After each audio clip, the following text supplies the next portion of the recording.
Assalamualaikum warahmatullahi wabarakatuh. Kami dari kelompok 2, yaitu kelompok istihab, akan menjelaskan materi tentang istihab yang beranggotakan saya sendiri, Asnil Mawaddah Siagian, rekan saya Anggi Sabina Gultom, dan rekan ketiga saya Amar Khairil Jahwan. Assalamualaikum warahmatullahi wabarakatuh. Nama saya Anggi Sabina Gultom dari kelas 12 IPA 5. Di sini saya akan membahas pengertian istishab. Istishab menurut bahasa adalah menetapi dan menuntut kebersamaan. Sementara pengertian istishab menurut istilah adalah menjadikan hukum yang sudah ada sebelumnya tetap menjadi hukum hingga sekarang sampai ada dalil yang menunjukkan perubahan.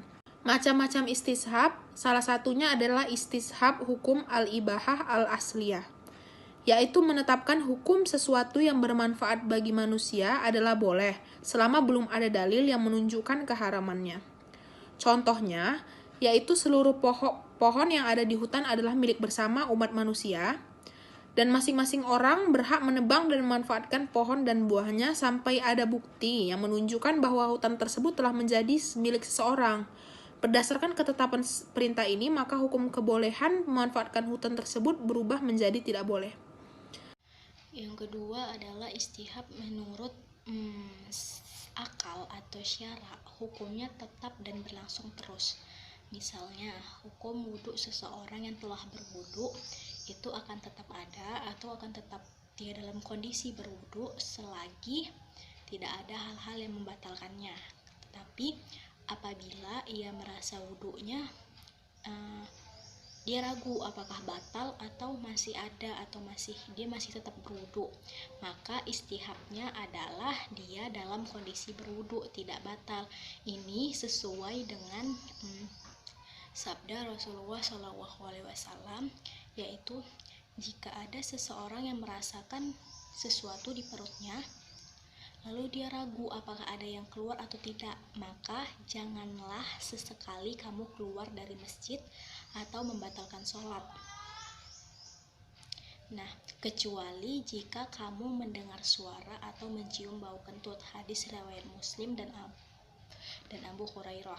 Nah, istihab seperti ini itu banyak perbedaan di kalangan ulama. Jadi, menurut Qayyim al-Jauziyah berpendapat istihab seperti ini dapat dijadikan hujah, sedangkan ulama Hanafiyah berpendapat istihab seperti ini hanya dapat dijadikan hujah untuk menetapkan atau menentukan hukum yang telah ada, dan tidak bisa dijadikan hujah untuk menetapkan hukum yang belum ada. Nah, kalau menurut Imam Al-Ghazali menyatakan bahwa istihab hanya bisa dijadikan hujah apabila didukung oleh nas atau dalil. Yang ketiga itu adalah istihab terdapat dalil yang bersifat umum sebelum datangnya dalil yang mengkhususkannya, dan istihab dengan nas selama tidak ada nas yang membatalkannya. Contoh istihab dengan nas selama tidak ada yang menaskannya atau yang membatalkannya gini, misalnya bulan puasa di bulan Ramadan itu yang berlaku bagi sebelum Islam datang sampai sekarang itu berlakunya sama, kecuali selama tidak ada nas yang membatalkannya. Nah, jadi kan bulan puasa itu kan dari sebelum, berarti istihab yang ini dia memberlakukan suatu hukum berdasarkan hukum yang telah ada selagi tidak ada yang membatalkannya. Seperti tadi, bulan puasa yang berlaku bagi sebelum umat Islam sampai sekarang itu sama, yaitu bulan puasa full 1 bulan di bulan Ramadan. Ulama yang setuju yaitu yang pertama ulama Hanafiyah, dia setuju tetapi ia membatasinya.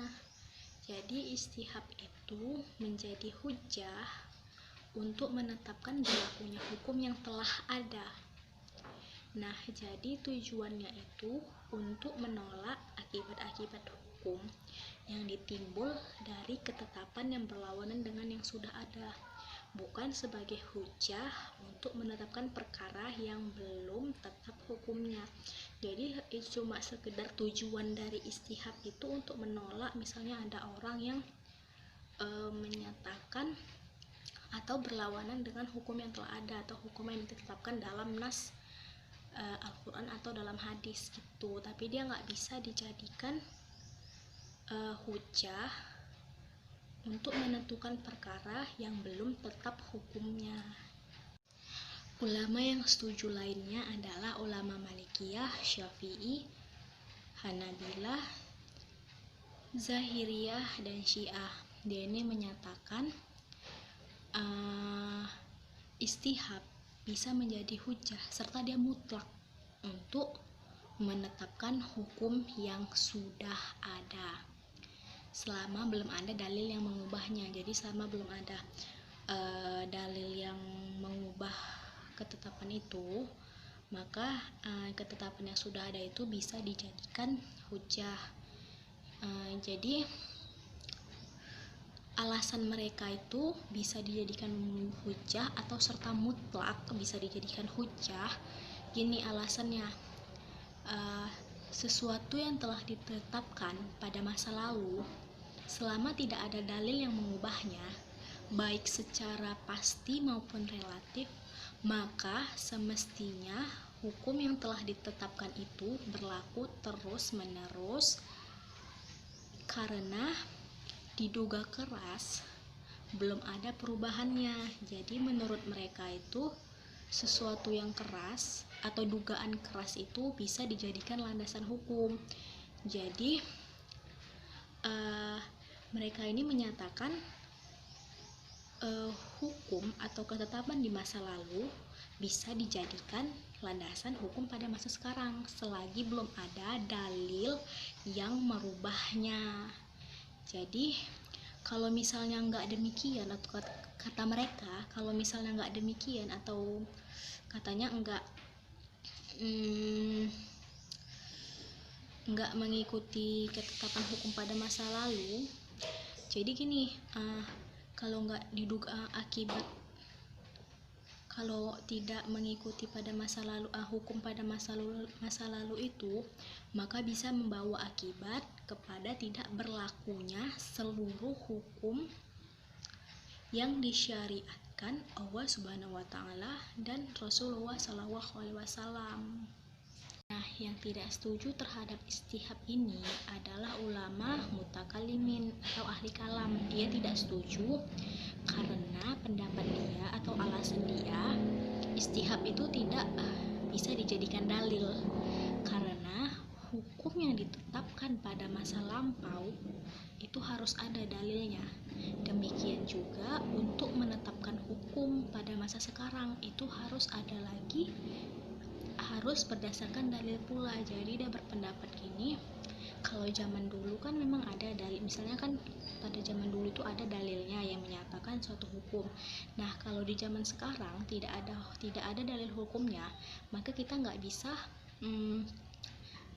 meniru perilaku atau hukum yang pada zaman dahulu gitu, menurut si ulama mutakalimin atau ahli kalam. Contoh istihab, contohnya itu yang pertama itu misalnya kalau si A itu punya utang sama si B nya ini harus mencari bukti apakah si A ini berutang, harus ada buktinya. Kalau si B ini gak ada bukti, maka si A ini bebas dari tanggungan hutang itu, atau bisa disebut si B ini gak pernah berutang kepada A.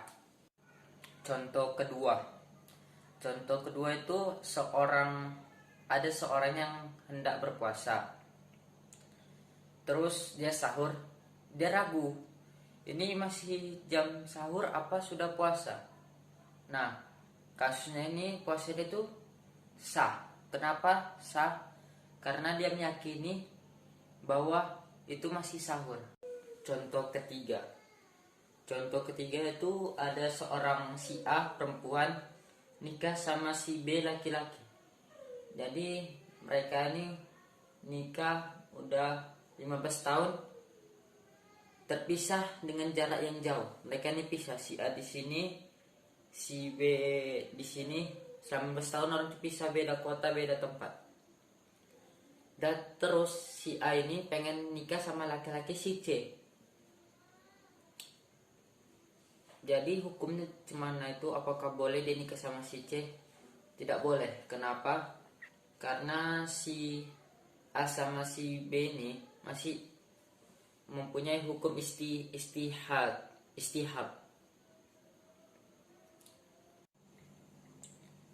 Contoh keempat, hilangnya seorang dalam waktu atau kabar dia masih hidup atau tidak. Hukumnya berlaku seperti semula pas masih dia hidup terhadap pemikiran harta dan terhadap suami istri. Ada penetapan hukum bahwa orang tersebut ditetapkan telah meninggal, maka berlakulah hukum orang yang telah meninggal sebagai orang yang telah meninggal. Demikian presentasi kami mengenai istihab. Semoga bermanfaat bagi teman-teman sekalian. Apabila ada kesalahan, kami mohon maaf. Wabillahi taufiq wal hidayah. Wassalamualaikum warahmatullahi wabarakatuh.